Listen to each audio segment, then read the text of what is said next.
probably do it anyway. We'll do an executive order. We'll see how it works, because it would be a really nice, I have a really nice, simple idea. But we'll go through this process, and maybe, I think we'll get it through Congress. We have a good chance. I think it'll be very bipartisan.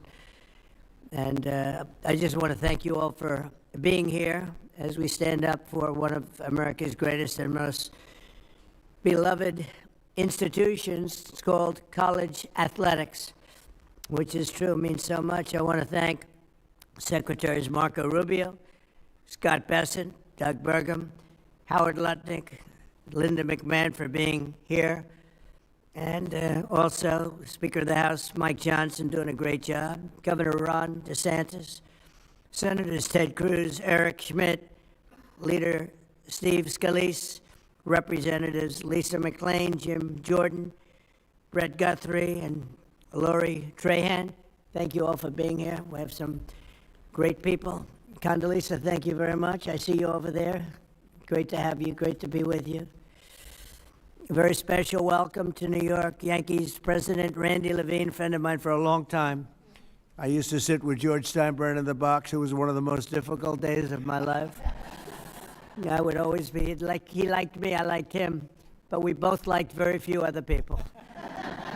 And we had a good time. We won a lot of games, right, Randy? We never lost. We never lost, actually. And a great champion of college athletics, former, as I just said, Secretary of State, a woman who's really respected, Condoleezza Rice. Thank you very much again, Condoleezza.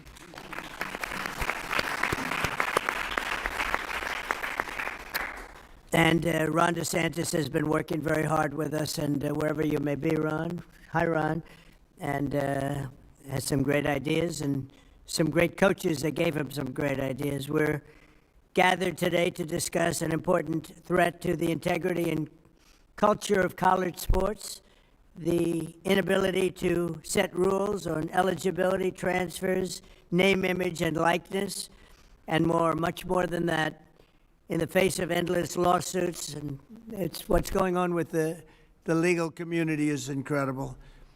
We had a lawsuit a couple of years ago by a radical left judge from California who decided, knowing nothing about football or college sports, that everything was illegal that was taking place.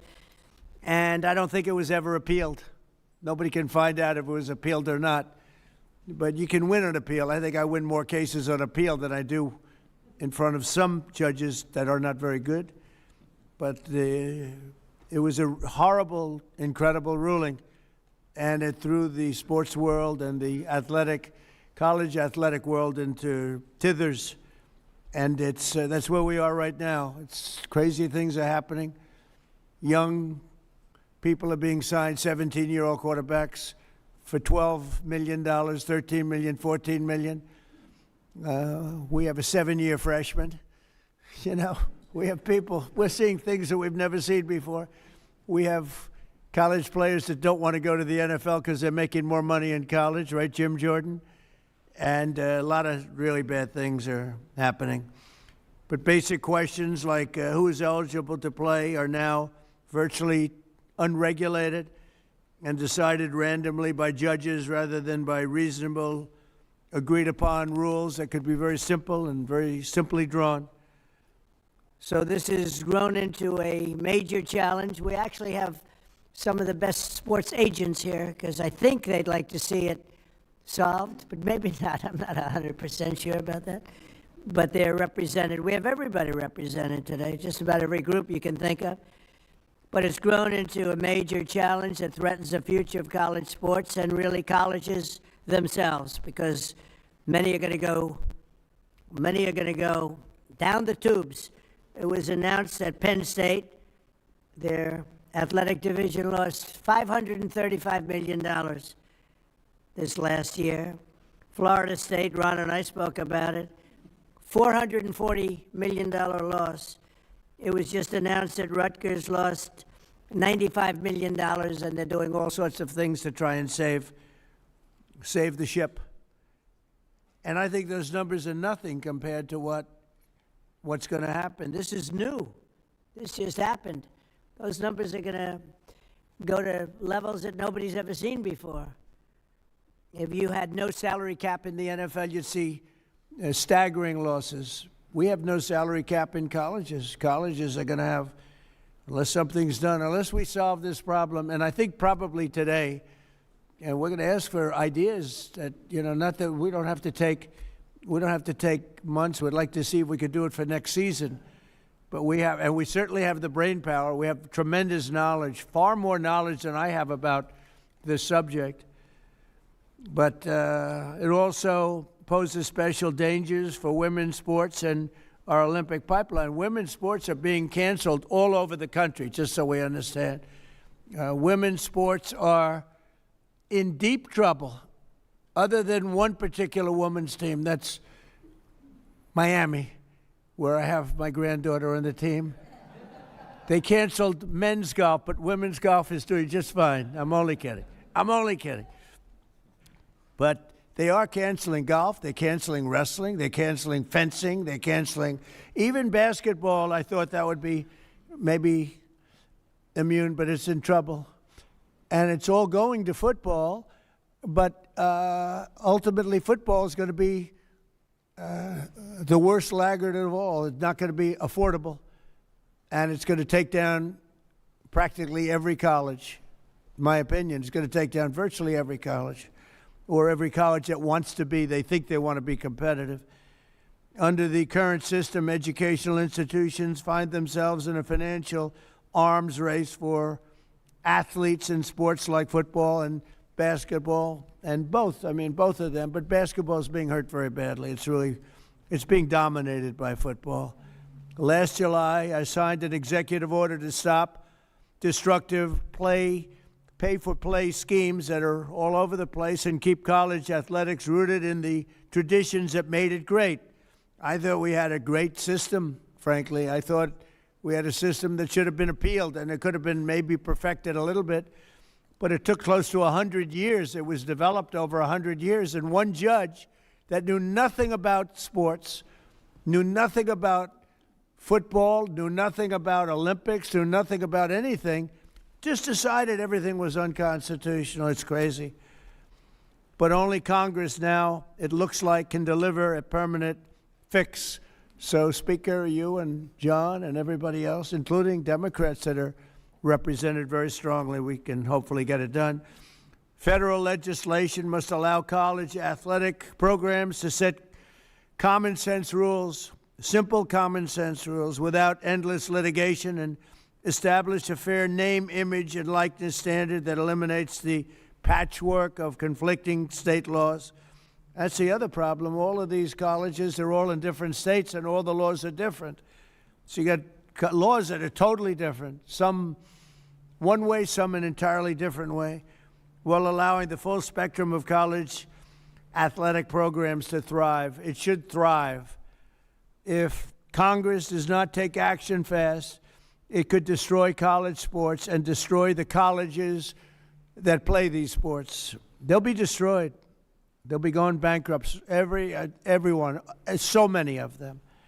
No other nation in the world has built a system that develops champions in classrooms and on the field, producing Olympic heroes, professional legends, and the leaders of tomorrow all at once. I thought the system of scholarships was great.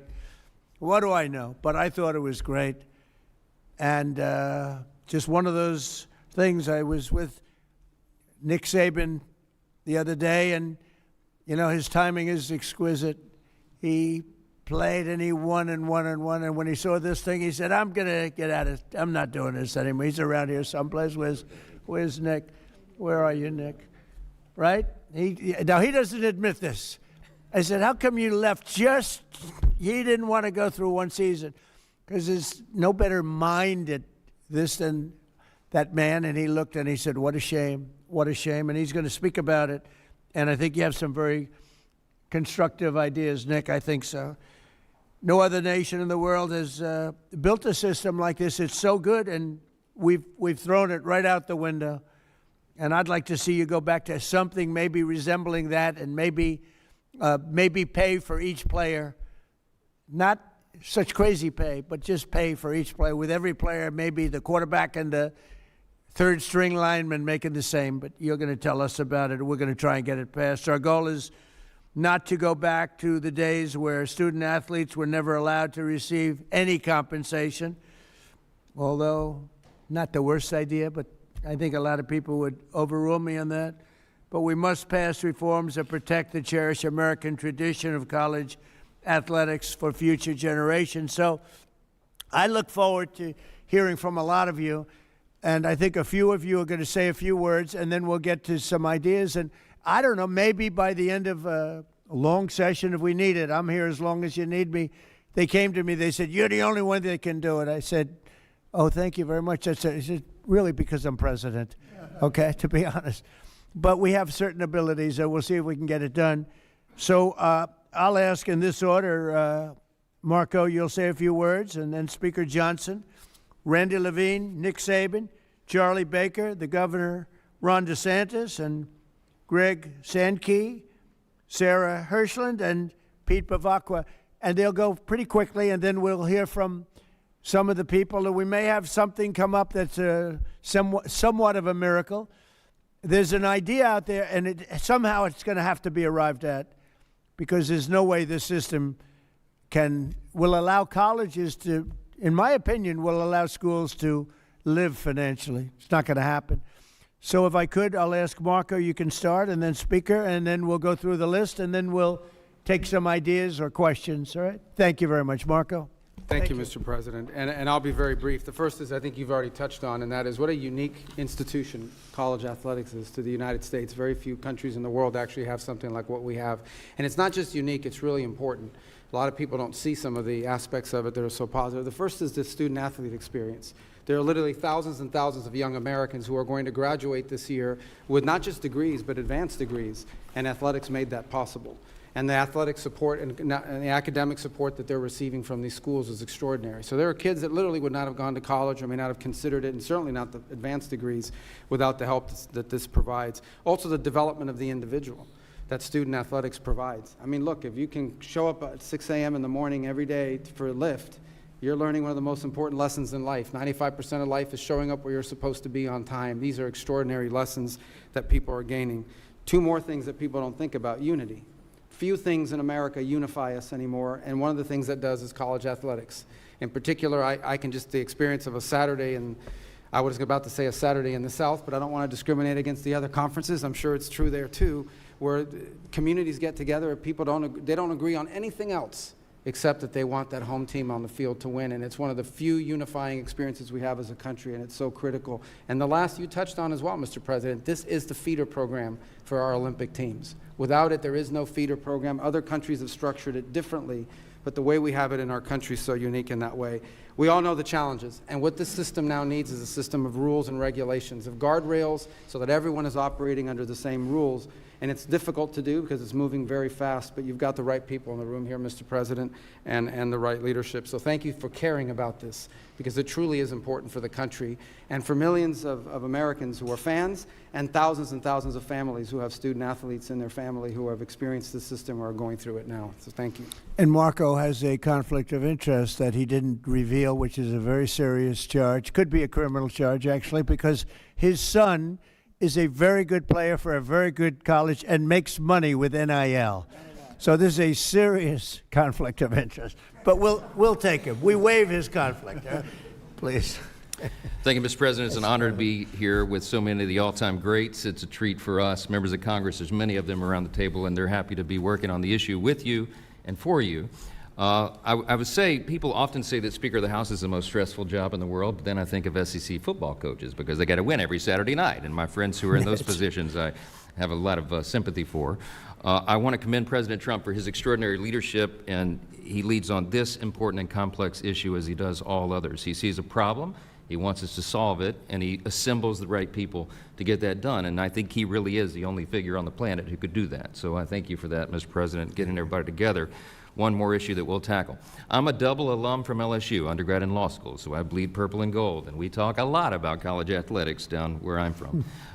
It's a big thing, but the whole country cares deeply about it, because it's part of Americana, as Marco was saying. It's part of who we are as a country, and it's so important, and we have to navigate through these unprecedented waters together. I'm glad there's some really smart people who are working on that. Mr. President, Congress does need to act quickly because it's getting out of hand, and I think everybody here recognizes that. I want you to know the House has been working very deliberately and I think very effectively on this. We've done a lot of good work, and many of you are familiar with the SCORE Act. We passed a important procedural hurdle in December. We're right on the verge of passage in the House, and we now think we have the votes to do that. But that's why this meeting is so timely, because we want to have the conversation today and in the days that follow, because we want to make sure that we get it right. It's a bipartisan product. It has broad support in the House. We believe we'll have every Republican now, and we have a double-digit support of at least Democrats. It is bipartisan. A lot of good work's gone into that to get it there, and we think it may be the vehicle to get us to the next phase of this and this essential conversation. But the next step is preparing that legislation for final passage. So I was talking with Randy and many of you who are leading on this. This is a very important and timely conversation that we'll have today, and I said in the days that follow. We're encouraged to see all of you, the experts who know this issue better than anybody in the country, willing to put your time and effort into it and provide feedback, because we want the final product to be the best it can be. We want to accomplish the necessary ends, and we think we're very close. Everybody here wants to see this American institution succeed, and we have that opportunity within our grasp. And we want to make sure that the solution we develop actually works for student athletes who are at the heart of this, and that's who we care about so much. And we know that the foundation of any good deal begins with getting the right people in the right room. And this is the right room, and this is historic. And no one knows better than the man who literally wrote the book on it, and that's President Trump. And so I want to thank you for assembling us, Mr. President, and we look forward to the discussion. I yield back. Thank you, Mike. Thank you, Mr. President. Thank you, Mr. President, for putting this group together. Leading up to this, wherever I would go, because I had an interest in this, both professionally what the Yankees have done and my experience on board of directors of various colleges, everybody would say over and over again, this thing is failing bad, and it's like a hamster on a wheel. It kept spinning on the wheel but never getting off. It was never done. And they told me, please talk to the president, because he's the only person who will convene a group like this in order to reach a consensus to get it done. And he agreed to do it. But he said to me, if I'm going to do it, it has to be bipartisan. And he asked me and the speaker and everybody else to make sure it is bipartisan. And it is. We have people from both parties here, and that's what has to happen. So we put this group together. Why do we put this group together? Because it's representative of the people who know the best on how to solve this issue. We have college presidents who've been living with this from all over the country. We have some of the finest athletic directors who have been pioneers in this area. We have professional sports executives. Why do we have them in the room? The answer is, as Commissioner Silva would tell you, or Hall of Famer Lou Lamoriello, these issues have been in professional sports for a long time. We have a lot of experience. I negotiated the first revenue sharing agreement in baseball. Caps, revenue sharing, distribution, all of those things are what we live with every single day. So maybe we can share our experience and transport it here, as long as it's in the context of college sports. There's one group that is missing, but they won't be missing from the final product, and that's the student athletes themselves. This group, as we move on, you can be assured we'll be talking to the student athletes and all their representatives to make sure their voices is clearly heard. You know, time is of the essence. People have told me they've been to Congress 15, 16, 17 times. One group goes in, the other group goes in, and nothing seems to get done. Time is of the essence. Besides the numbers the president talked about, I heard a story from one of the great professional athletes on the Yankees, one of our great players yesterday.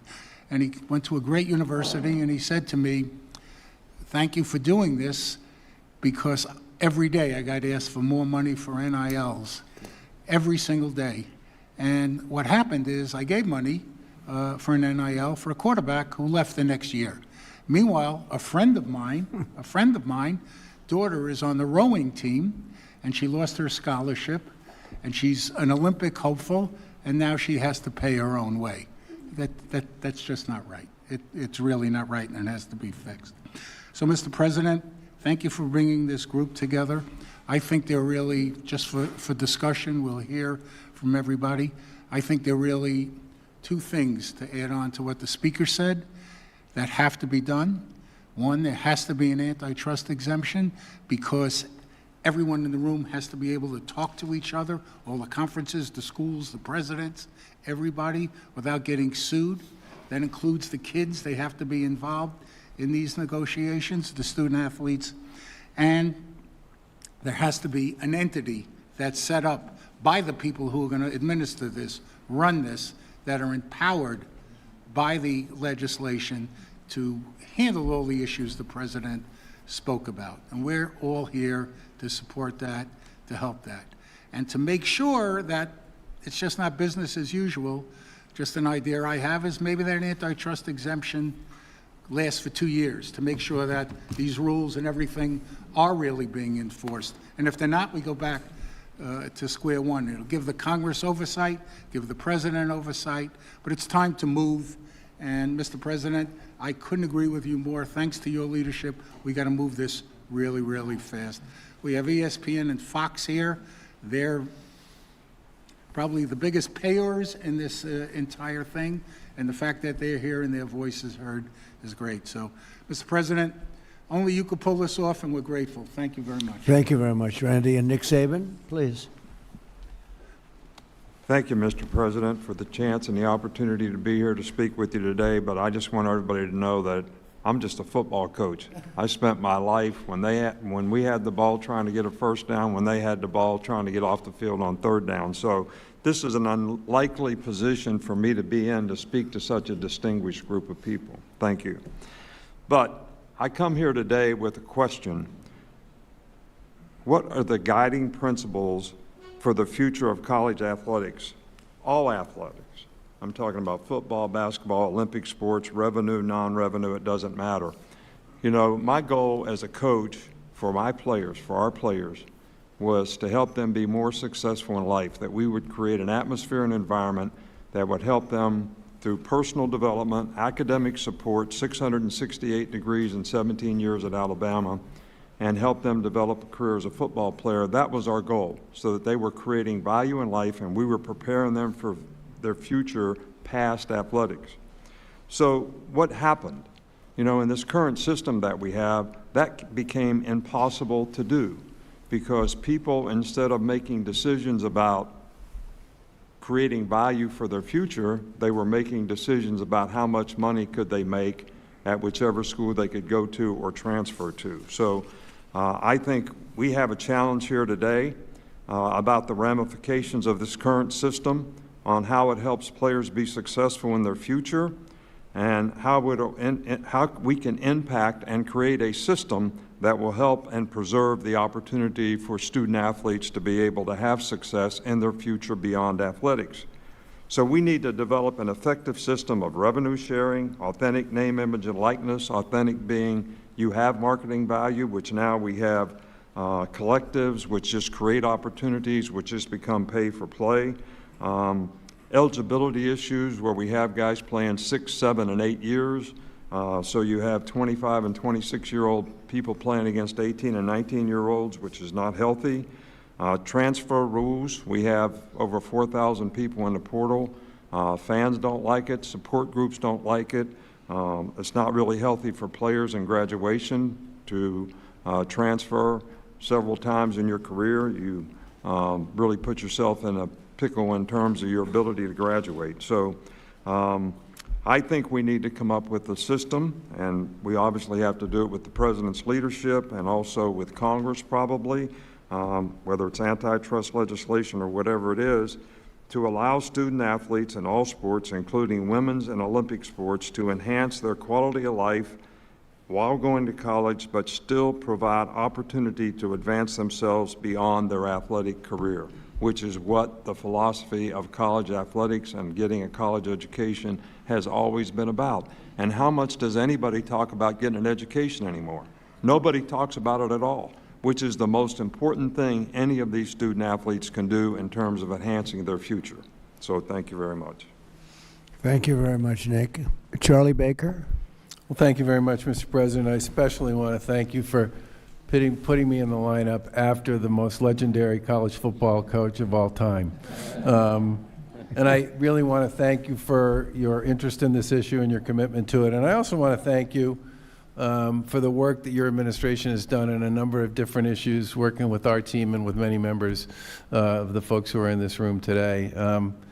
You know, today there are more kids playing college sports than at any time in our nation's history. There's 556,000 student athletes across all three divisions playing on behalf of 1,100 schools. And those 1,100 schools are second only to the United States of America in terms of the amount of financial assistance they make available to those student athletes. It's over $4 billion. That's also the biggest number we've ever invested as a community in the student athletes who attend our schools. There is a lot that is right with college sports, and anybody who watched the Women's Olympic Championship game between Canada and the United States would know that, among other things, all of the players on both of those teams were former college student athletes. All 46 of them from both teams that played in that championship final. Women's sports has grown dramatically. The visibility of women's sports, the viewership of women's sports, the attendance at women's sports, the investments in women's sports have all gone dramatically up over the course of the past 10 years or so. And if you talk to almost anybody who follows youth sports, they'll tell you that the growth in youth sports on the women's side continues to be profound. But that said, everything everybody has said about the challenges we face at this particular point in time is true. And I want to give a special thanks to Speaker Johnson and to Leader Scalise for the work that they've done, you know, to use a sports analogy, carrying the ball on behalf of the SCORE Act in the House chamber over the course of this year. It deals with the rules issue, it deals with the agents issue, it deals with some of the financial issues, it deals with the equity question, it deals with a wide variety of the issues that are challenging for so many in the college sports space these days. And the final thing I'll just say, we have, I talk to a lot of people who are connected in one way or another to college sports, both in this country and around the world, because they have children who attend college here in the U.S. And over and over and over again, the thing I constantly hear is there's nothing like college sports anywhere else in the world. And you are so lucky to live in a country where you have a system that works for young people the way this one works for young people here. So I'm deeply grateful for your commitment to this issue. I'm thrilled by the folks you've managed to put around this table. I agree with others who said there's probably nobody else who could do that. And college sports was a great thing for me and my kids and my wife and so many I know a lot of kids who wouldn't have graduated from high school, much less gone to and graduated from college if it wasn't for college sports. It's a truly unique American jewel, and we should do all we possibly can to ensure its success for the next generation and the generations after that. So thank you again for having us all here today. Thank you, Charlie, and you're doing a great job. Appreciate it. Ron, please. Well, thank you, Mr. President, for doing this. I mean, you have pedaled to the metal on so many different issues, from national security to border to energy, and you're not taking the pedal off any of that, and you could be forgiven to say college sports is important, but your plate's full, and you just added it to all the other things that you're doing, and I thank you for that, because this would not get done without your leadership. No one else could get this group together. No one else could work with Congress to be able to do it. And so I appreciate it, because it is important to a lot of people. I mean, we know this is out of whack. We went from a system where you couldn't give a student athlete anything. They could sell your jersey, you get nothing, to now, quarterback throws for 300 yards and they go see the coach. Hey, I need more money. Give me more money from the club. Okay, I'll transfer. Or they get money and I don't want to play in that bowl game. Sorry, I'm just going to sit out. And I think that that's been bad, certainly for college football and college sports. But let's just be clear, and a lot of the speakers have said, and I speak from being in the South, college football is king. It's not even close. University of Florida is the reigning NCAA basketball national champion. The football team, I think they won 4 games. So guess what? Are the fans happy being the NCAA? Not really. They're mad because football didn't do good. And football has been able to generate so much money over the years that it's subsidized a lot of the other programs, a lot of these non-revenue sports. People have had more and more opportunities. Well, now, with the collectives and how much it's costing football, the costs are going up dramatically, and it is threatening these other sports. And, you know, look, yes, being able to produce Olympians, being able to do that, I think it's really important. But 99% of Division I athletes are not going to make a living at it, and they're not going to play in the Olympics. And I speak as somebody, you know, I was the baseball captain at Yale. Like, if we had NIL there, I probably wasn't going to get a lucrative NIL deal. That's fine. I get it. But, you know, what being a college athlete teaches you, there's a reason why the Naval Academy and in West Point, you have to be an athlete when you go through there, because it teaches you discipline. It teaches you about hard work. It teaches you about competitiveness. It teaches you how to cope with failure. And so a lot of the people, the students in these sports that may not be as glitzy, but are going to be harmed by the current trajectory, these are going to be future leaders of our country in a variety of different endeavors. And so I'm thankful that this is going to get done under President Trump's leadership. This is a bipartisan issue. You know, we are so division on all this different stuff. There is no partisanship about this. We all want our universities and the athletics to succeed. A lot of the speakers have talked about the issues of eligibility. I mean, how do you have there till you're like 25, 18 to 25, and you're still playing? How do you play in the NBA G League and then come back and play in college? How do you get to transfer all these different things? We know those need to be addressed. And obviously the compensation with NIL, I signed one of the first NIL bills, but that was like, if they're making money off you, you get. Now they're doing like perpetual negotiations, even more than pro athletes can do. So I'm confident this is the group to do it. This is the president to do it. And there's going to be a lot of people in our country that are going to be happy when this problem is fixed. Thank you, sir. Thank you, Ron, very much. Very much. Greg?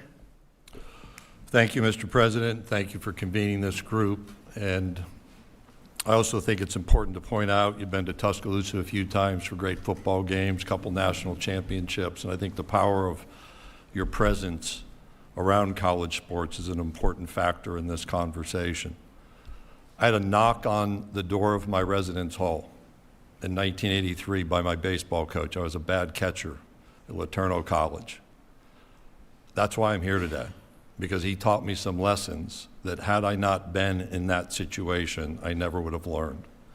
I've spent 2 of the last 3 weeks with our student athlete leadership councils, and I asked them, what would you say in a room like this that people need to hear? And that there were 2 things that they wanted me to communicate. One is, when I line up at kickoff, at tip-off, or I put my cleats in the starting blocks at a track and field meet, I want to know the other people in other uniforms from other teams and other states and other campuses are held to the same standards and the same rules to which I am being held. They also want to know that they're being supported from a physical and a mental well-being standpoint. Part of that is their concerns about sports gambling and the pressures that are emerging upon them. I think the themes that have been communicated here, rather than go through my notes, are worth restating. This is a bipartisan, I would argue a nonpartisan issue. This is a circumstance where among the 4 conferences, the ACC, Big 12, Big 10, and SEC, over $2.3 billion was spent in FY24 to support Olympic sports. And in Paris, 219 US medalists went through the college sports system, 89 of those being gold medalists. In college sports, we move young people from adolescence to adulthood through education, through becoming part of a community, which they otherwise would have not experienced, and the opportunity to build a legacy. In the current environment, each of those elements is interrupted. Transferring 4 or 5, I have a basketball player in my league on the 6th campus, does not provide educational achievement opportunities like we should demand. Being part of a community when you transfer that much doesn't happen, and building a legacy is overrun by the next name, image, and likeness opportunity. I appreciate what's been done in the House and the SCORE Act. Speaker Johnson, I once lived in Natchitoches, Louisiana, a place you represent. Leader Scalise, your work, I know Congressman Roy has been part of those conversations and others in this room, and it is bipartisan, but we need to bring more people in, and we have work to accomplish in the Senate. We cannot go on longer in this circumstance, and this is not about revenue. This is about structures and national standards for eligibility, for transfers, for medical care and mental wellness care, for transparency and accountability around name, image, and likeness activity. We'll fracture more if we fail to act. That's why the appreciation, Mr. President, for the gathering is most sincere, because I want to see our women's sports thrive. In the Southeastern Conference, we currently have 10 national championships. 2/3 of those are in women's sports. We didn't achieve that mountaintop in football this year. We'll keep working on that. We want our Olympians to go through our pools and our track and fields and our volleyball courts. And we want young men who aspire to be in the NBA or the NFL to be educated, to mature, and to grow as they seek that achievement. We ought to be focused on making college sports great yet again, and I look forward to being a part of this conversation moving forward. Thank you, Greg, very much. Sarah Hirschland, please. Thank you. Good afternoon, everyone. Let me start by saying thank you, President Trump and your whole administration, for your continued support of both Team USA and the Olympic and Paralympic Games. I'm proud to be here today to represent Team USA, and I will say it is no surprise to anyone in this room that we are the greatest sporting nation in the world. Team USA is the most successful team in history, with more Olympic medals than any other nation. One of our competitive advantages is the education-based sports system our country has embraced for more than a century. America's colleges and universities built a world-class athletic system that develops the whole athlete, academically and competitively. This system is the envy of the world, as we heard Charlie say. It has also been the backbone of Team USA for generations. The results speak for themselves. You heard Greg reference some, and I'll just expand. The athletes from just the Paris Games represented 231 different college institutions and 71 conferences. 90 different schools were represented by our medalists from just the Paris Games alone. This success does not happen by accident. It is directly impacted by the broad-based, sustained investment in sport on campus. You've heard that referenced. This is not something we can take for granted. To say that our country should be grateful to colleges and universities and their athletic programs is an understatement. And while the United States has topped the gold medal table in 8 of the last 10 summer games, I am here to tell you the margin is narrowing.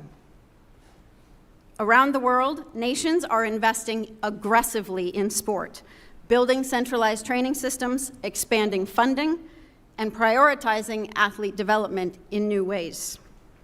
That growing global competition comes at a moment when U.S. colleges must increase their investments in football to stay competitive. The economic pressures are unsustainable. We've heard this several times, and we know that Olympic sport budgets inevitably rise to the top as the first to be cut. And in some cases, women's sport, but it's also men's sport, may be eliminated. We must keep our eye on both. We know what happens when those investments are reduced or disappear. It hinders the future pipeline of Team USA, but frankly, it threatens the future health of sport in our country. We cannot wait for the economic pressure to create this crisis. We stand here today, Team USA, in solidarity and partnership with the collegiate sports community to encourage Congress to pass legislation that stabilizes the foundation of sport on campus and ensures a healthy and robust ecosystem for student athletes across a wide array of Olympic sports and football, which is kind of coming to the Olympics. Let me conclude by assuring you that American athletes are ready for this global challenge. In fact, we welcome it. But the pursuit of excellence deserves a system that continues to invest in them. Thank you, Mr. President, and to our congressional leaders, to the college administrators, and to the many representatives across the sports industry who are here today. We value your commitment to sport, and we welcome your partnership. Thank you, Mr. President. Thank you very much, Sarah. And we'll conclude with our little early speeches, but we'll hear everybody that wants to. If you have an idea, if you don't have any ideas, maybe you don't bother, okay? But if you have something good, and maybe what we're talking about with the SCORE Act, it seems to have a lot of support, but we'll talk about that. Pete Bavacqua, please. Hey, Mr. President, thank you. Thanks for having us all here, and a special thanks on behalf of Notre Dame for your kind words about Coach Holtz. I know he was a dear friend of yours, so we appreciate that. And this meeting is important. It's timely. I think everybody around this table knows that we need help to straighten this out. We need the help of Congress.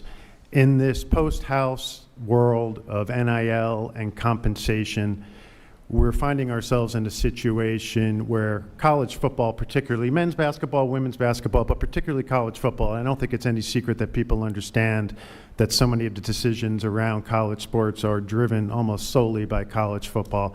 And college football is certainly important to Notre Dame. We make no secret about that. But it's become a runaway financial train.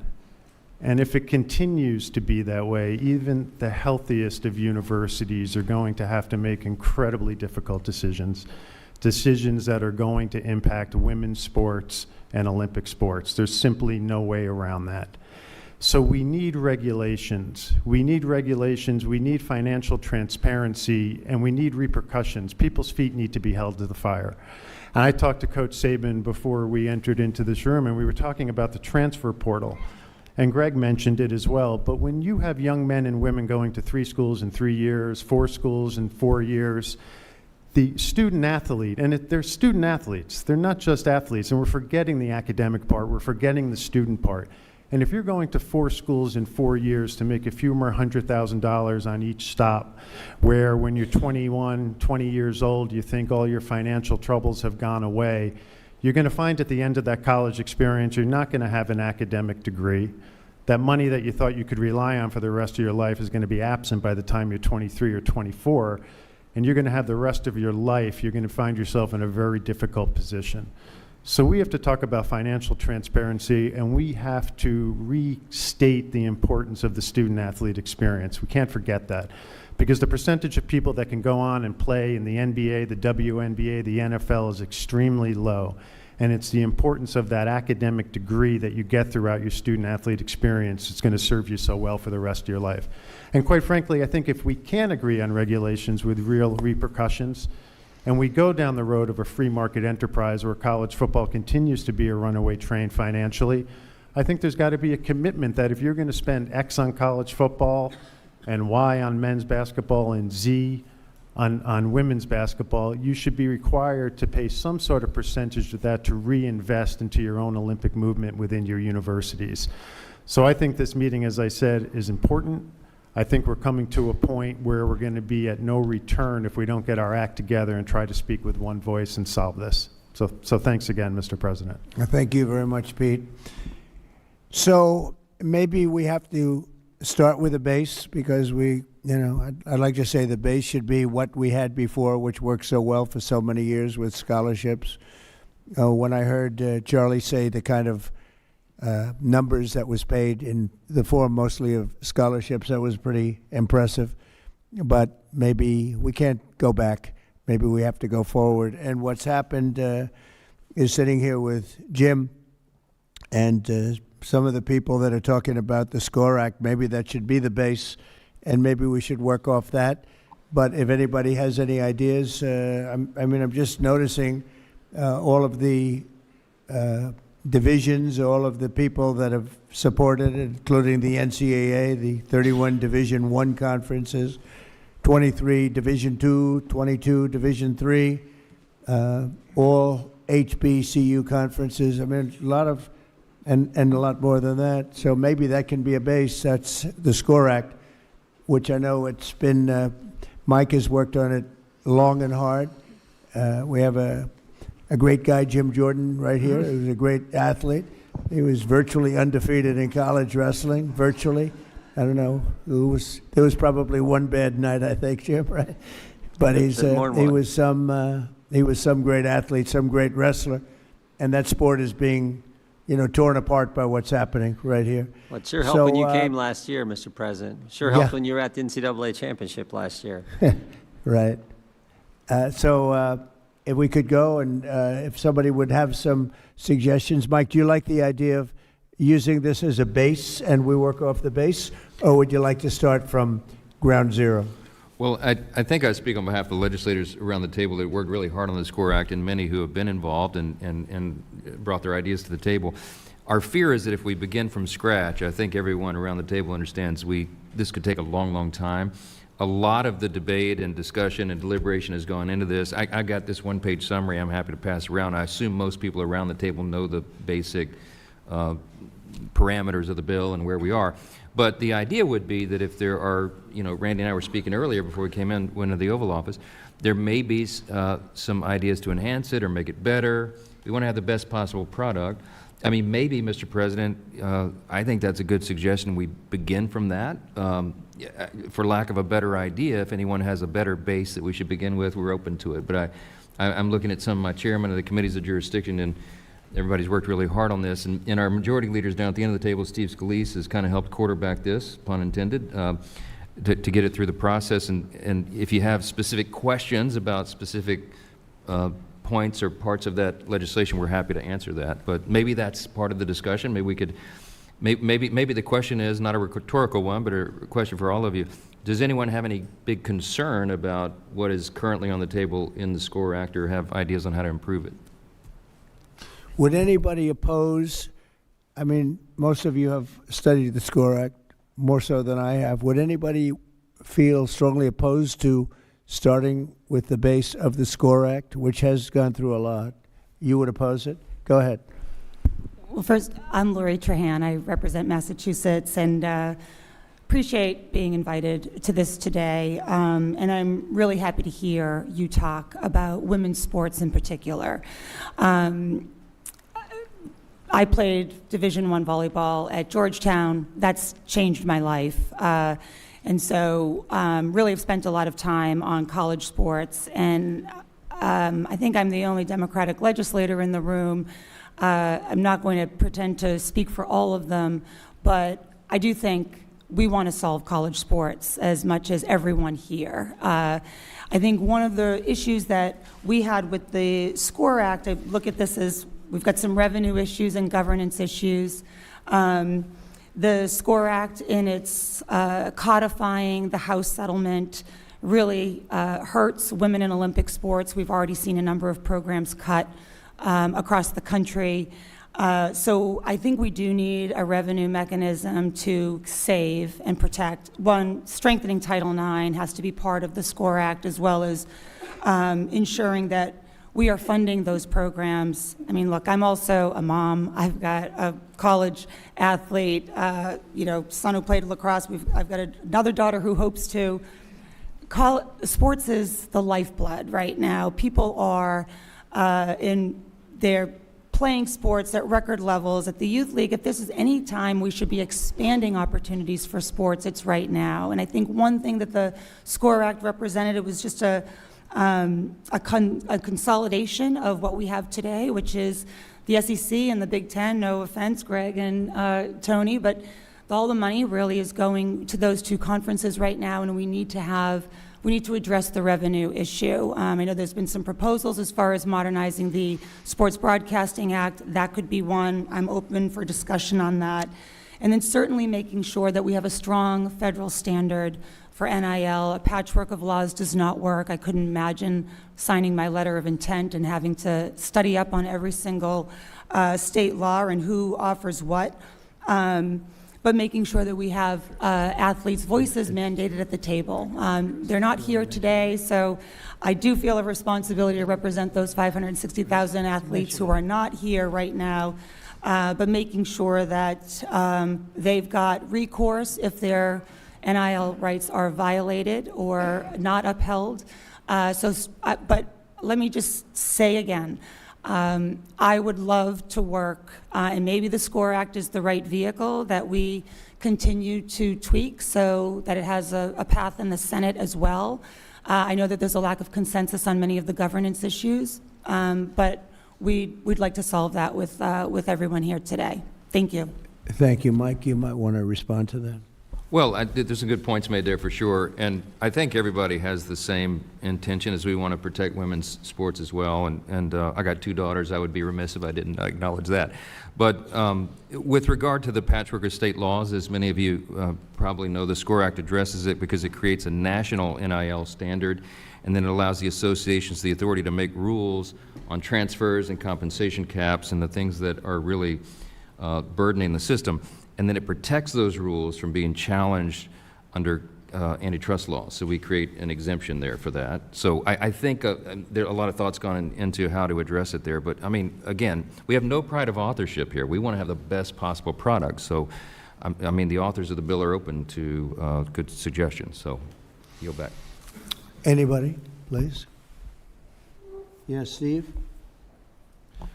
Thank you, Mr. President. I appreciate you bringing everybody together, because I think we're all here because we have a passion to protect college sports, and we've recognized that with this wild, wild west mentality, it's not healthy for the future of college athletics.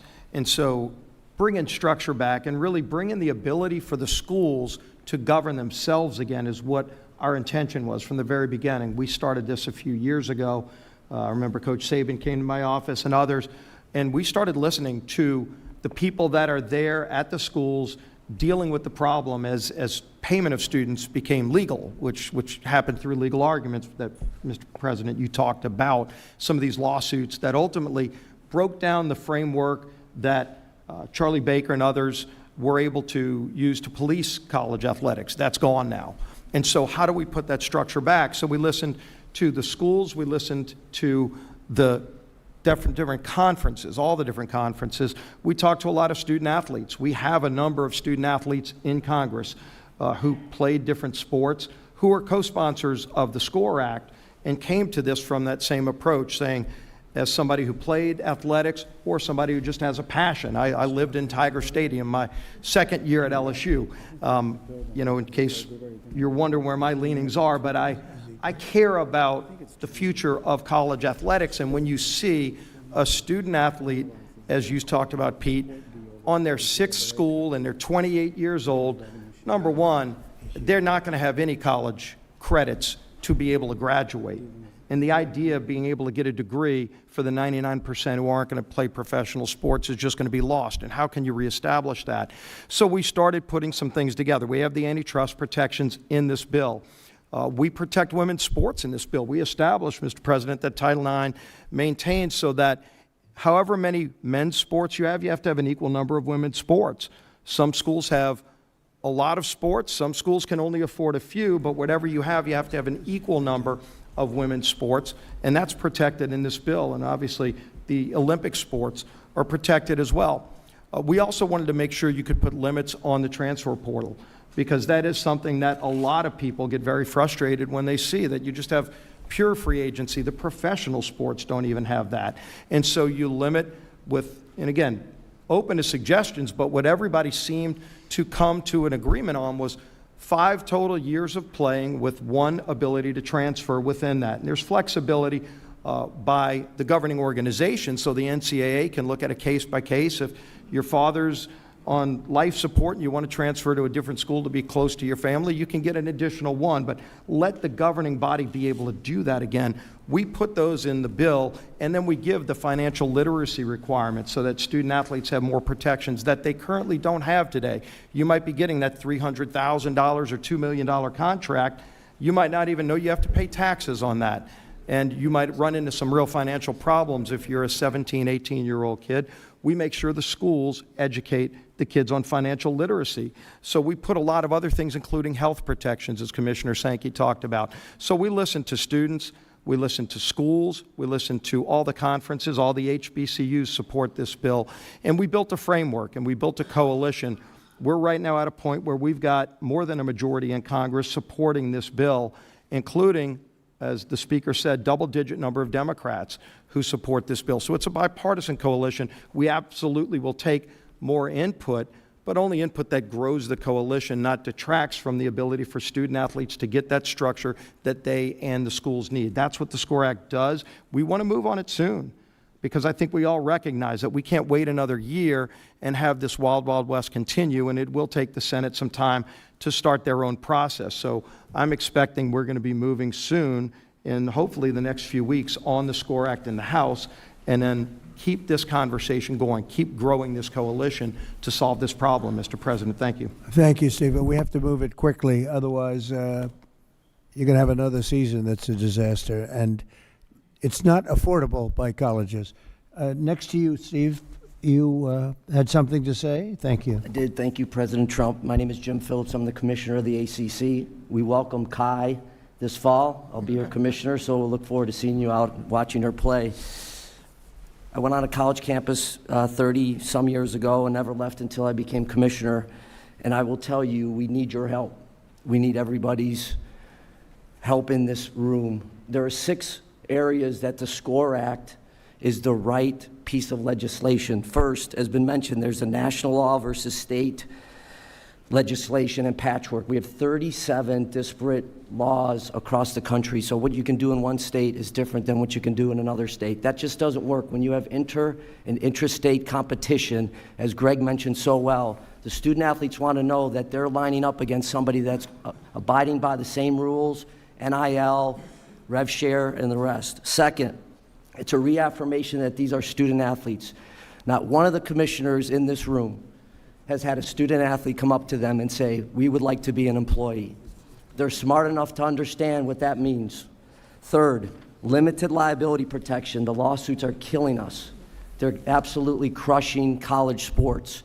If you don't like a rule, you just go to the local judge, and the local judge deems you eligible. Fourth, degree completion. It's never been better to be a student athlete. You can come back to school and get a degree. You have a chance to be a pro and you leave early. We want you to come back. Fifth, medical care. The medical care is as good as I've ever seen in my 30 years, ever. And it's mental health as well as physical health and well-being. Finally, the codification of the House case. And I heard the mention of hurting women's sports. I will say in the ACC, similar to the SEC, Big 12 and Big 10, we have added 942 new scholarships because of the House case. 56% in the ACC of those scholarships have gone to women's sports. So the House case has not hurt women's sports. It has not. And the idea that we can sustain this is just not, has been expressed, is just not feasible. So we need your help. We thank you for taking your time and assembling this crew, and we look forward to working together. So the concept of what we're doing with your great experience is a pretty good start. Yeah. If you could pass that around would be great. This is a summary of the SCORE Act, which I think people should see. So you like the concept of what we're doing? Very good. Yeah, it sounds it. Yes, sir. Good. Thank you very much. Please. Tim Pernetti, the Commissioner of the American Conference. Mr. President, thank you for putting this incredible meeting together, and more personally, thank you for your support of the Army-Navy game. Army-Navy are members of the American Conference. Thank you. Like a lot of people have said in this room, I had the same experience. College football changed my life. I couldn't afford college. I got a scholarship, and it changed everything. And I won't reiterate all the reasons why SCORE makes sense, because there's a lot about it that makes sense. But what we have to remind ourselves, and there's a lot of business people in the room, is we're not solving the economic crisis as part of it, because we are in a real economic crisis in college sports. Like, we have complex challenges. The mission is completely out of focus. This thing was about education through sport. That's what it was supposed to be, to what Coach Saban said. It still is that, so long as we put it back in focus. But we can get through SCORE, create more consistency, because the industry has a lack of consistency from eligibility all the way down the line. But we have to examine other ways to solve the economic crisis. And these things shouldn't impede each other. And I know it is a very hot-wired topic, but looking at the opportunity for the industry to bring together valuable commercial resources in the future, such as unifying their media rights, is something that should be examined. And we're not making that decision today. If the Sports Broadcasting Act can be amended to provide college football the antitrust protection that the pro leagues have to be able to unify their media rights, that gives the industry an option, which is the important word, in the future. And that's really what the industry will need. This is an expense problem, but there are revenue paths that we haven't ventured down yet. The reality of all this is going to take bold steps. It's going to take guts.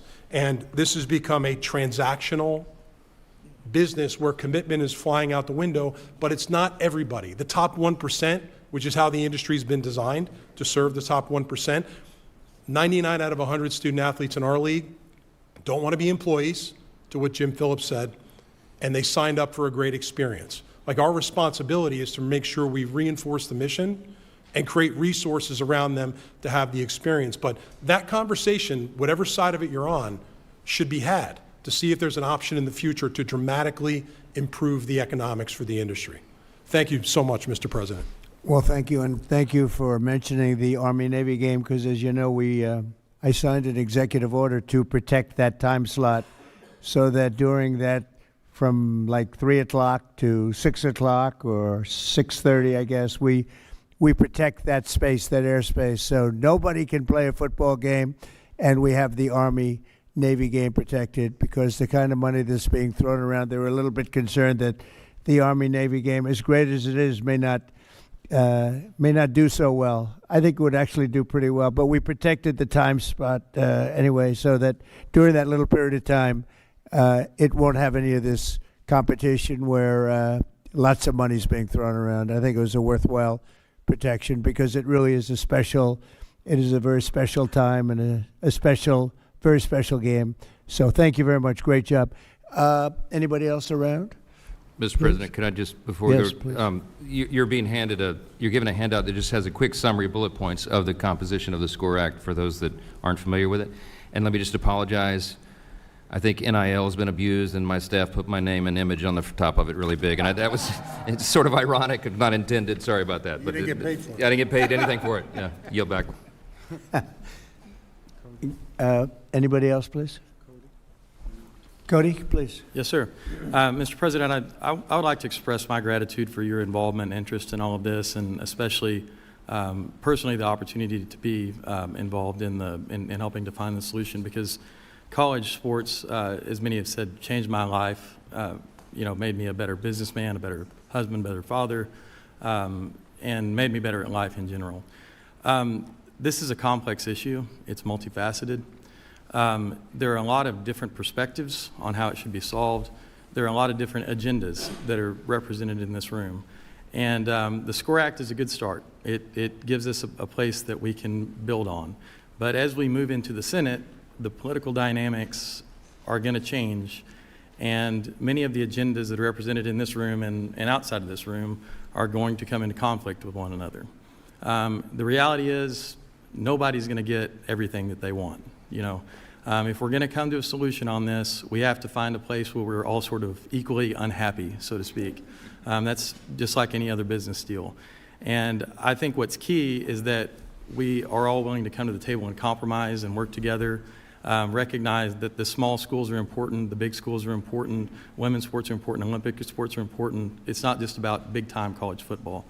And so that may require you twisting some arms along the way to make sure that people work together and are willing to give a little bit, and understand that this whole ecosystem of college sports belongs to all of us. It's a national treasure.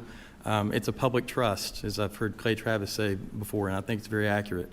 And so it belongs to all the American people, and all the American people should share in it. And so I would just encourage everyone here, and I think that might even be a commitment that you could ask everyone to make, is that they will work together, they will compromise, come to the table, and be constructive. So, Cody, I know you have worked very hard on this, and frankly, you've been working on it long and hard, maybe harder than anybody else. I've heard your name mentioned more than anybody. Could you use this as a base, and we all get together, maybe as a smaller group, and ultimately report back to the larger group, and come up with something. Do you think this is a good base? Yes, sir. I think it's certainly a good base, and it's a great starting point. Again, the dynamics will be different in the Senate, and we'll have to build on it from there. And again, a lot of these tougher issues are going to come to the surface once we get there. But absolutely, we should convene a smaller group that can work on those things and work on the compromises that need to be made to be able to have a bill that can get 60 votes in the Senate. Is there any way we could go back to the old system, which I thought was fantastic, and do something with some compensation for the players and simplify things so that you'd go back to a scholarship system plus some compensation, more minimal, but, a lot for a player?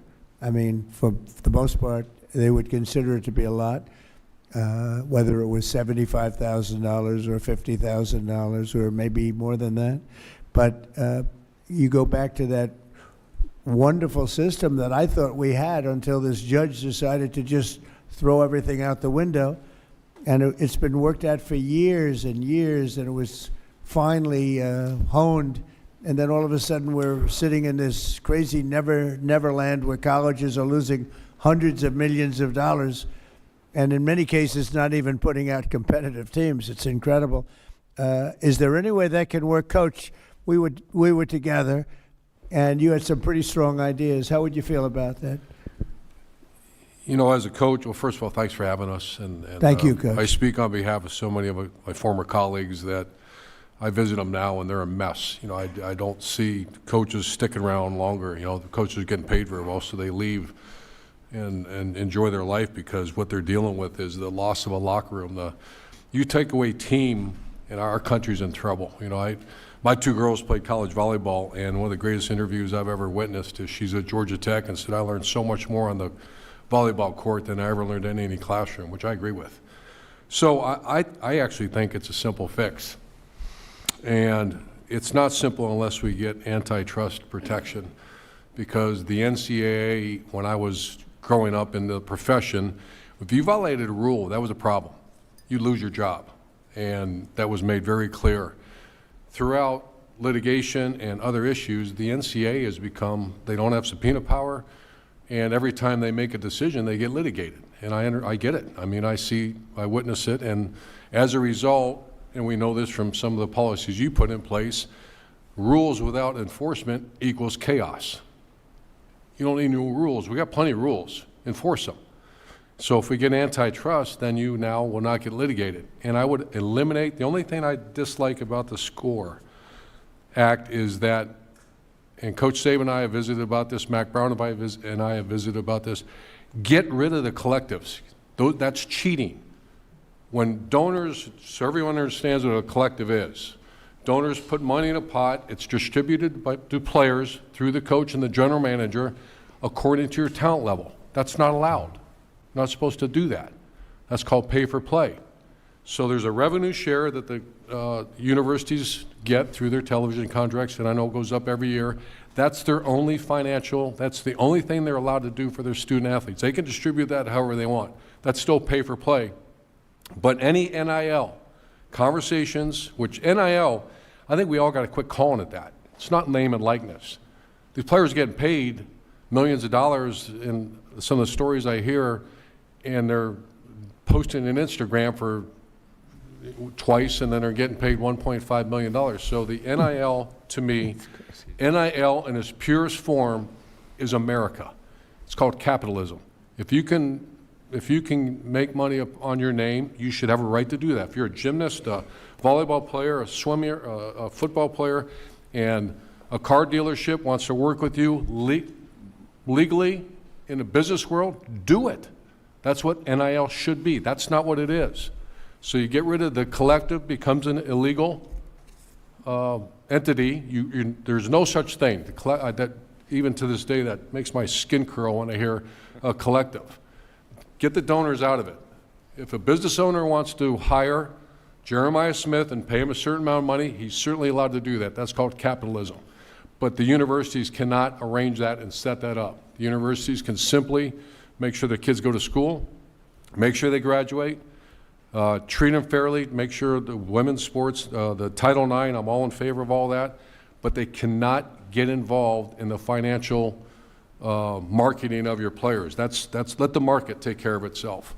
That's called the market. That's called capital. And the collective, I think if the collective goes away, college sports gets better immediately when you say that, if we have antitrust exemption. You know, it's just sitting around and having watched college sports for so long with no problems, what this incompetent judge did to this game, knowing nothing at all about sports, about anything that we're talking about today, is a disgrace.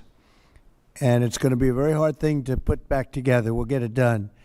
But what this person did to college sports is a disgrace. I say it.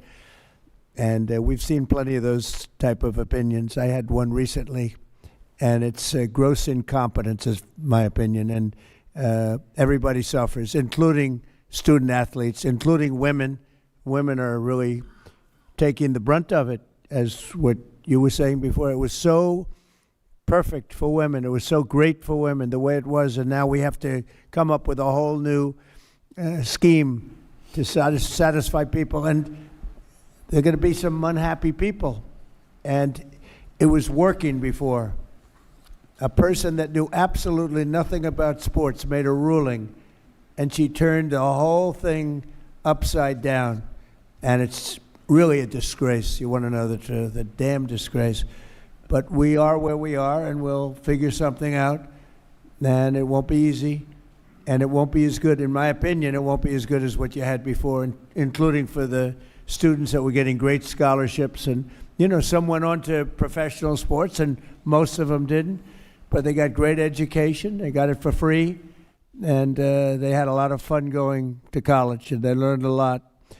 And they had great coaches, many of whom are around the table. They learned more from those coaches in many cases than they learned in the classroom. So, yeah, I appreciate what you say. Don't forget, when these donors or collectors or whatever you want to, all different names for different people, but as that money comes in, that's also money colleges aren't going to get. You know, they're giving money to players as opposed to giving maybe to the college to keep a lot of colleges going. And that's pretty tough also. But it's just a shame, because I got involved just recently, and I looked at what's happened to colleges and to college sports. And it is colleges, because the colleges are going to go out of business, many of these colleges. When I look at what a person that's a judge was able to do to destroy colleges and college sports that was so good, no problems, it's very, very sad. And in some ways, I'd like to just go exactly back to what we had and ram it through a court if we have to, because I'm not sure you're ever going to come up with a system that's comparable to what you had. And, you know, in life, you like to get better, not worse. You like to go forward, not backward. No matter what you come up with, you've gone backward, a long way backward in many cases. Mr. President? Yeah, please. Mr. President? Hi, Ted. I want to thank you and echo the thanks for bringing this group together. And I want to in particular underscore the urgency that we have heard around this table. College sports is in absolute crisis. Every single week, we're seeing another program being canceled. We're seeing another women's team being canceled. We're seeing Olympic teams being canceled. And the current chaos, if Congress doesn't act, we are very quickly going to be in a world of 30 to 50 college football teams that are basically a mini NFL, and the Division II and Division III schools are going to be left behind, and the millions of college athletes who right now scholarships provide an avenue for them to get an education that they never would have had, that'll go away. And that would be an absolute travesty if we let that happen. I will say, several people around this table said this is a bipartisan issue and we have bipartisan consensus. I agree it should be a bipartisan issue. But it's worth speaking realistically. The challenge is simple. You asked about the SCORE Act. I think the SCORE Act has many good elements. I think it is a very good first step.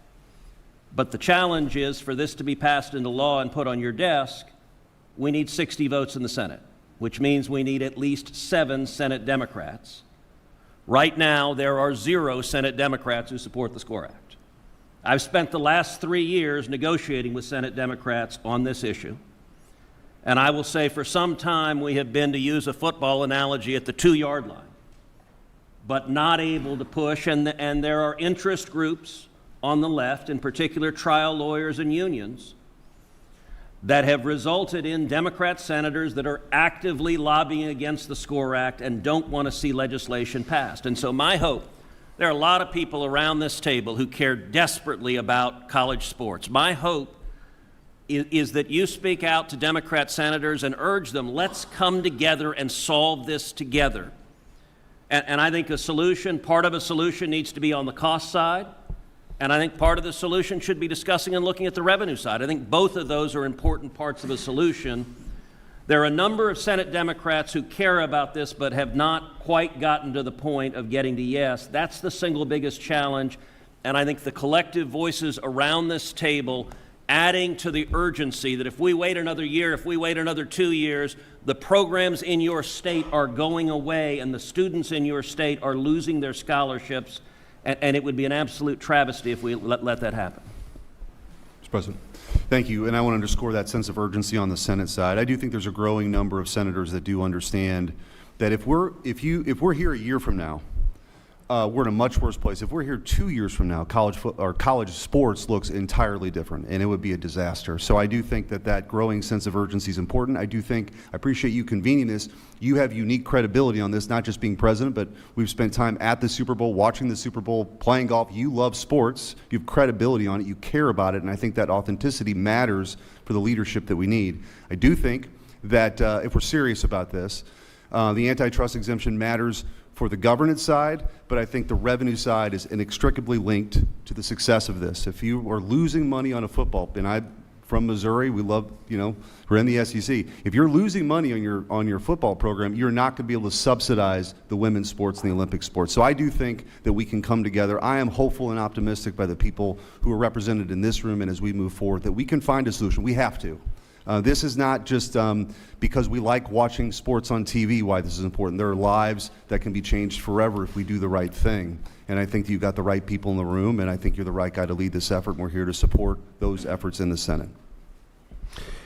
Could I ask Charlie Baker? Charlie, do you think we could come back to a solution or get a solution that was as good as what we had before, or almost as good as what we had before, or maybe better? I don't think better, but maybe.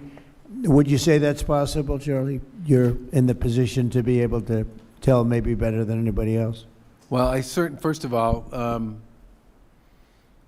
I appreciate the question, because it's at the end of the day the one we all care about the most, which is, can we create a system going forward that's better than the one we have now? And I think the focus people, the thing about the SCORE Act that everybody needs to remember here is it's a comprehensive piece of legislation that deals with a whole series of things that I think everybody would agree are a problem. The discussion, the place where the discussion gets a little more complicated is the issue about the cost and the revenue side, and the implications of those two issues. And if I were to say to this group, where's the place to go, it would probably be there. And do I think if you could get that resolved, you could create something that most people would view as better than what we had before? I think you'd certainly be heading in that direction. The big thing we all have to remember here is that the way it was before, and I'm almost 70, so I remember those days quite well. Sports and media played a completely different role in our society than the one they play now. And the money piece in particular is got to be part of the conversation, and that's got to involve the student athletes. And your point, Mr. President, about coming up with a more structured way of dealing with that, I think is a good one, but that's got to be part of the dialogue for the same reason that the revenue piece has to be part of the dialogue as well. So much money was paid to students in the form of scholarships.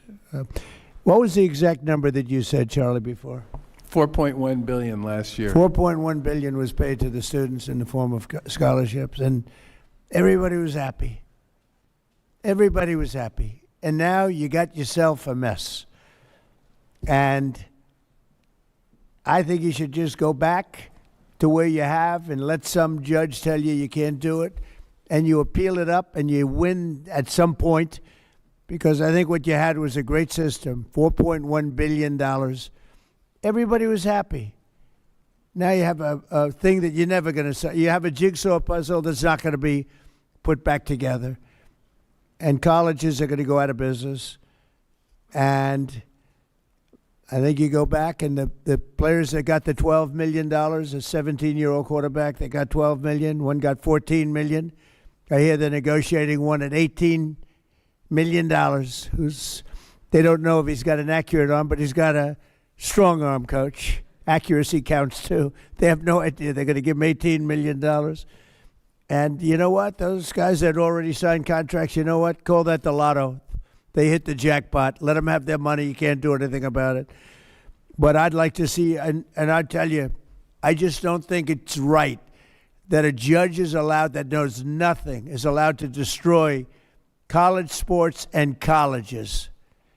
And I'd like to see you go back to where you were, enhance it a little bit through some compensation, and let them take you to court, because no matter what you do, you're going to be sued. You can do 100, you could give everybody everything, and you're going to end up back in court, and you'll probably have a judge that doesn't know a damn thing, and it's a mess.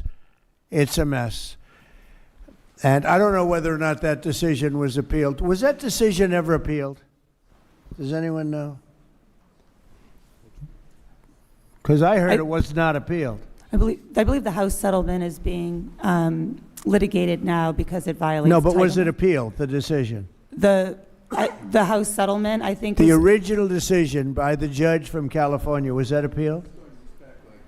Oh, okay. I'm sorry, I misunderstood.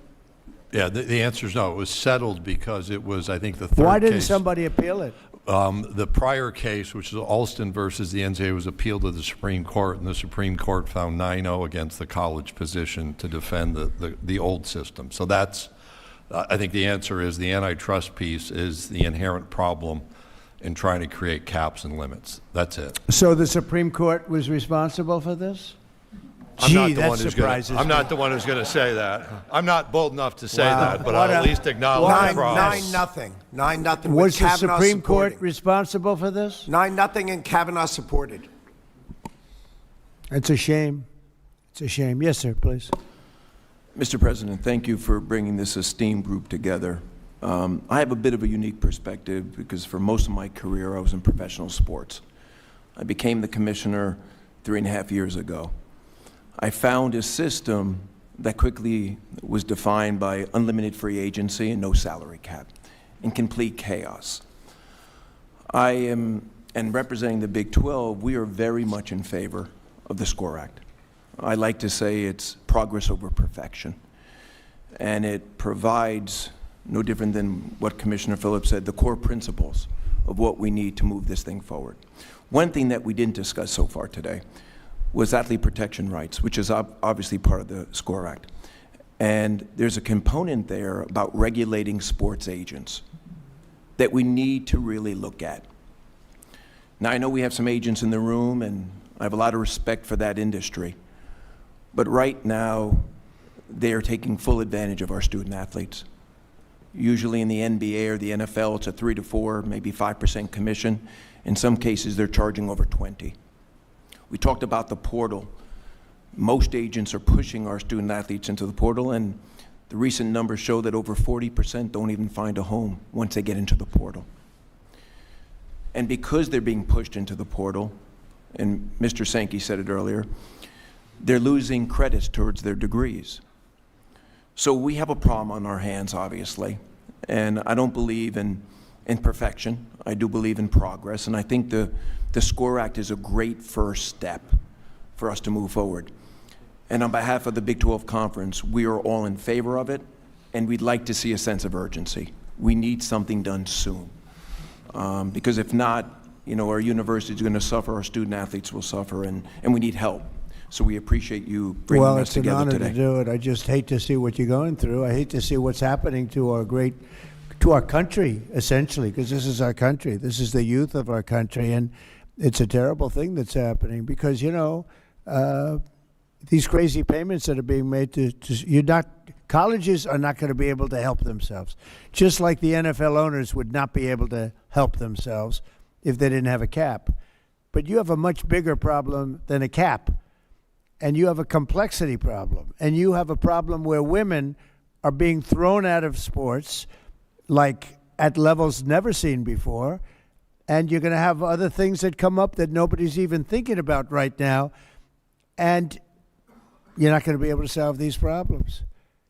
You're just not going to be able to solve these problems. Ted said something before that the Democrats, I think Eric was alluding to it, but you have a lot of Democrats in the Senate that I hear are opposed to almost anything. So if you do, and I have to deal with these people all the time, okay? You saw them the other night. They wouldn't stand up for a soldier that was a great hero and got the Congressional Medal of Honor. They sat there, they wouldn't stand up, they wouldn't even smile, they wouldn't clap. For a woman that lost her daughter whose throat was slashed, they wouldn't stand up. They sat and they didn't stand up, they didn't do anything. And we have to deal with these people. But Ted, you said that there are 7 Democrats that will not vote yes. Eric, you know the situation better than almost anybody in the room, except maybe me. I have to deal with it even more than you. But, if you've got all these hardline Democrats that want to see everything fail, it's a problem. You know for a fact these people would vote no? What we need at least 7 who will get to yes, because that's how we get to 60. Right. Right now, the SCORE Act has 0. Yeah. So I'm glad the House is moving it, and they've got some Democrats in the House. That's beneficial, and I think when the House passes it, that momentum is helpful. And there are a number of Senate Democrats. I've spent literally thousands of hours negotiating with my Democrat colleagues, and there are a number who want to address it, but it is their political leadership that is telling them to stop. And so what has got to happen is the folks in each of the states need to say to your elected Democrats, if you don't act, we're going to lose what is so extraordinary about college sports. And it needs to be something that is in the middle that's a compromise. Ted, you've already lost it.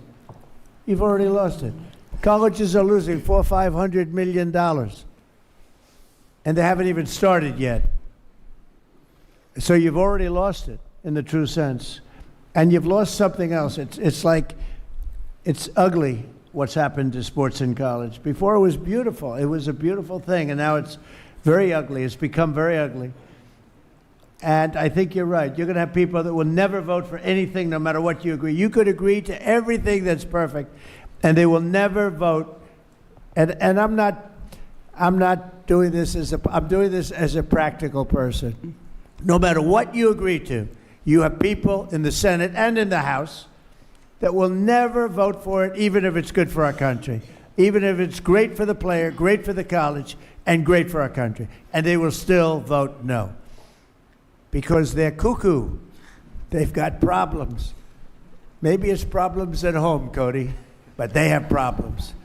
So that gives us problems. And I think what I'm going to do is I'm going to sit down with some of the people in this room, like Urban, like Coach, a very fine coach, Nick, who won a lot. He won a lot. How many? 6 national championships? You could have done better. You had a couple of games. Did you win 7? What did you, 6? 7. 7. All right, so I think he qualifies, right? But I'd like to sit down with some of the very talented people in this room, and we'll pick them out. If you'd like to volunteer. And I'd like to sign an executive order that I'll write myself based on common sense, and it'll be something that people will be sort of happy about. Some will be sort of happy. Others will be sort of happy. And maybe that's a good thing. There'll be a few people that won't like anything. But I'd like to write an executive order based on some of the very great talent in this room. And we will be sued, and we'll go before a court. And maybe we'll have a judge that's realistic, reasonable, and wants to do a favor for the country, because that's the only way this is going to be solved. So I'm going to sit down and I'm going to write an executive order based on many of the statements made today, many of the statements I've been hearing over the last year about what a disaster this is for colleges, for the players, for the families, ruining everything. And we're going to do a very well thought out executive order. A lot of you are going to be involved in that. All of you, anybody that would like to, just let me know.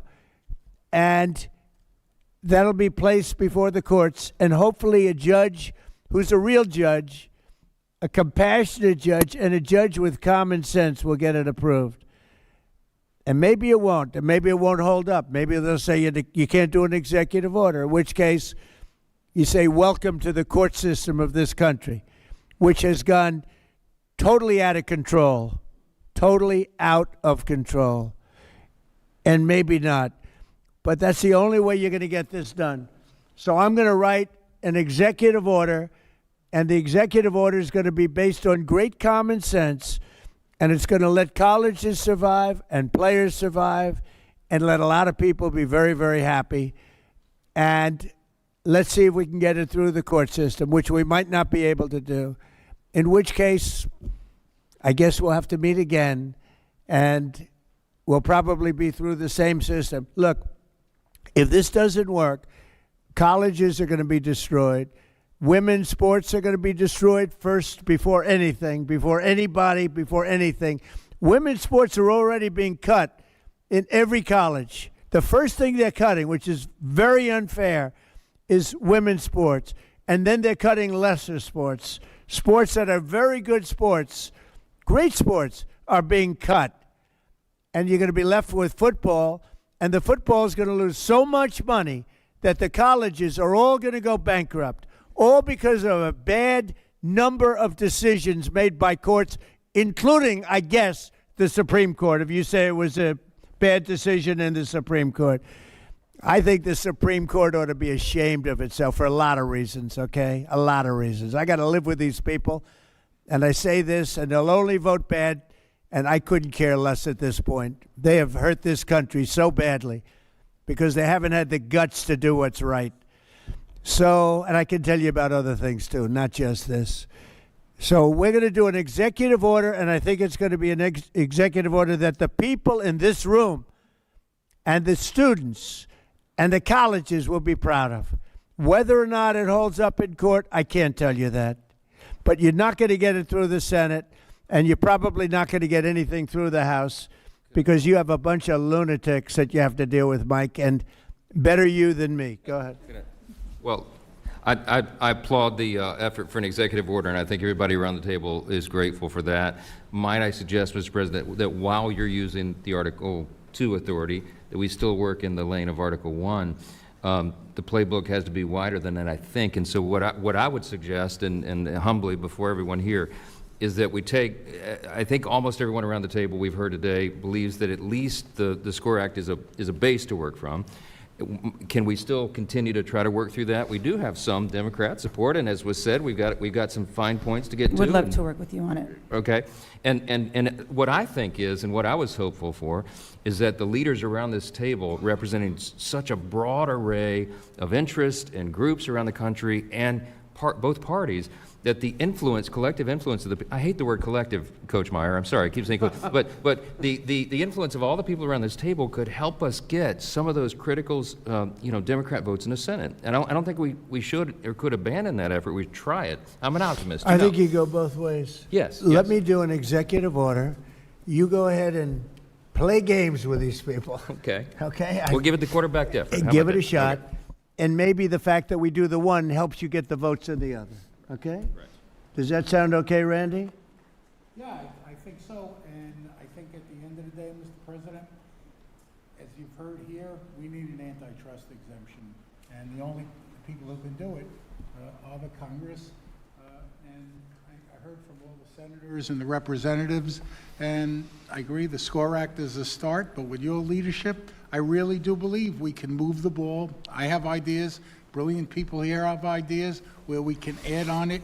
And based on my conversations with Democrats, I think they want to do this. I think the Congresswoman said that, and I think that there's a way to do this. And your executive order, again, showing leadership, stepping out, is good, but I think we go on both Don't paths. forget, the executive order can then be put before Congress, and Congress can vote on it, change it a little bit, vote on it. But I'm looking to do it straight and let Congress go a different path. And, you know, you may get a judge that understands what's happening, and you may get some very good opinions coming out of a very smart judge who will be beloved all over our country, as opposed to hated and disrespected.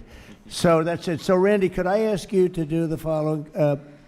Either a sampling of it or get everybody in some form, come up with a proposal, play with the SCORE Act or do something different than the SCORE Act, but maybe you use the SCORE Act as a base. I separately will get some of the people in this room, and we're going to do a really good executive order. And maybe Jim will put that executive order in front of the Senate and the House. And who knows, maybe we get a vote, and maybe we don't. But I'm talking about not even going before the Senate and the House, just having an executive order where we'll be sued and we'll go before the courts, and here we go again. But I think at the same time, you go down a separate track. Is that all right? Okay? Is that okay? Good. Other than that, we've had a great time.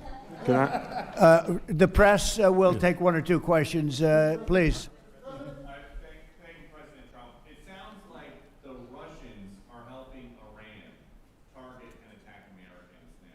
That's an easy problem compared to what we're doing here. I mean, but can I be honest? It's just, I have a lot of respect for you. You've always been very nice to me. What a stupid question that is to be asking at this time. We're talking about something else. Can we keep this maybe a little bit? Go ahead, please. Thank you, Mr. President. My question is for eligibility. As you know, my son, Joe, is a high-level D1 athlete, third-year relief pitcher, University of Maryland. How would I know that? He said, as you know, I didn't even know who the guy is. That's all right. But the eligibility thing As you know. is a disaster in the NCAA. You have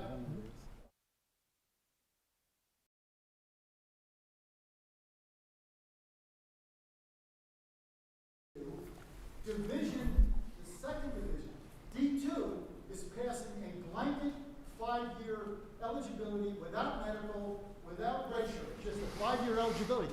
That can be solved in D1 with the commissioners in this room right now. Why don't we solve that? Okay. Thank you very much. I'd like to know the same thing. You know why you're not going to solve it? Because we've had some very, very bad, incompetent decisions. Things that were routine before, that were solved long before. Now you're into a brand new system. Yes, ma'am. Hi, Mr. President. Thank you. Could you tell us what went into your decision to replace Secretary Noem with Senator Mark Wayne Mullen? Is it possible to stay on this subject just for once? You know, just for once. Boy, oh boy. Anybody have any questions on this subject? Thank you, Mr. President. What is your timeline for either the executive order that you just mentioned or the legislation that the members I of will Congress have an mentioned? executive order within 1 week. Well, and would it'll it be take very, effect before it'll the be fall very semester for colleges and all-encompassing. And we're going to put it forward, and we're going to get sued, and we're going to see how it does, okay? But I'll have an executive order which will solve every problem in this room, every conceivable problem, within 1 week. And we'll put it forward. We will get sued. That's the only thing I know for sure in life. And we'll see how we do in the court system. Would it take effect, sir? But the before courts have destroyed. The courts. Yes, sir. Think about it. The courts, a bad court system has destroyed college sports and colleges in this country, and a lot of lives. Mr. President, yeah, please. Mr. President, how will your executive order be different from the one that you released in July? You mean than the SCORE Act? Well, it'd be a lot different because I don't necessarily agree with the SCORE Act. I don't know it as well as some people in this room, but I disagree with some of the things in the SCORE Act. No, the executive order you released in July, how will this one that you're writing this week be different? It'll be more comprehensive. That was put out as a test, as a, feeler. This will be much more comprehensive because we've all learned a lot in the last pretty long period of time, 6 months or so period of time. I think we could do a very good document. I think we could do a document that works from a common sense standpoint. Whether or not it's going to hold up in court, who knows? Honestly, it will depend on the judge. Maybe we'll get a wise judge. There are wise judges, too. We got some very brilliant, wise judges. Maybe we'll get lucky. Why aren't there any student athletes in the room? Why aren't there any student athletes in the room? Do you want to answer that question? Randy?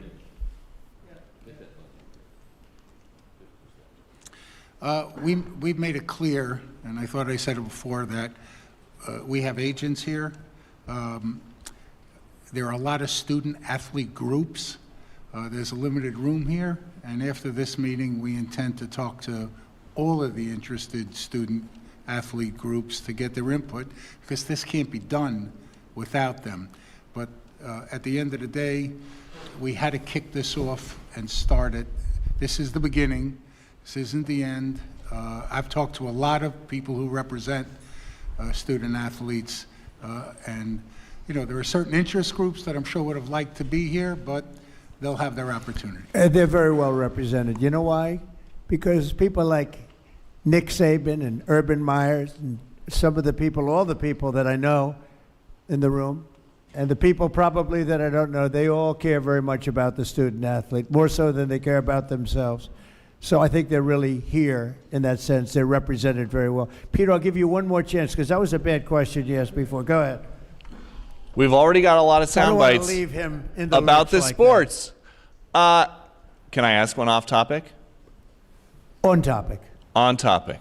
Okay. Which is unusual for you. Go ahead. Thank you. What is motivating you to do this right now? Because there is a lot of other stuff going on in the world. Right. That's right. There's a lot. We're doing by the way, in Iran, we're doing very well. Somebody said, how would you score it from 0 to 10? I said, I'd give it a 12 to a 15. Their army is gone. They're just about, look, their navy is gone. Their communications are gone. Their leaders are gone. 2 sets of their leaders are gone. They're down to their 3rd set. Their air force is wiped out entirely. Think of it. They have 32 ships. All 32 are at the bottom of the ocean. Other than that, they're doing very well, Coach. Very well. We're doing, our military is doing phenomenally. That's the big thing for this week. We seem to have a new thing every week, but the situation with a very bad and very sick group of leaders who were killing a lot of people. A lot of our people were being killed. They were being maimed. They were being destroyed with their bombs all over the place, planted in roads, and we call them the roadside bombs, walking around without legs, without arms, face blasted, killed many, many people. And we had a choice. We could take it and go on like that for years or do something about it, and we did something about it, and people are very impressed with our military, and they admire our military with what happened in Venezuela and what's happening now, what's happened with the B-2 bombers before this, where they took out the nuclear capability or potential of Iran. I think we're right now we're a country that's more respected than we've ever been respected before. I saw what was happening with college sports, and it doesn't sound very important compared to what's happening in Iran and other places, but it is very important to me. And if I can get it done, I'll get it done. Through a bad system, it's a bad system. Through a bad legal system, you want to know the truth, we have a situation that is almost unsolvable. And we'll see if we can solve it. And, Peter, the fact is we're talking about colleges that are going to go out of business by many, many colleges are going to be out of business. This isn't just about student athletes. This is about our whole educational system is going to go out of business because of this. So I understand what you're saying in terms of the level of importance, but to me, this is very important. Very, very important. Thank you. Okay, thank you all very much. Thank you. Thank you, Mr. President. Thank you very much.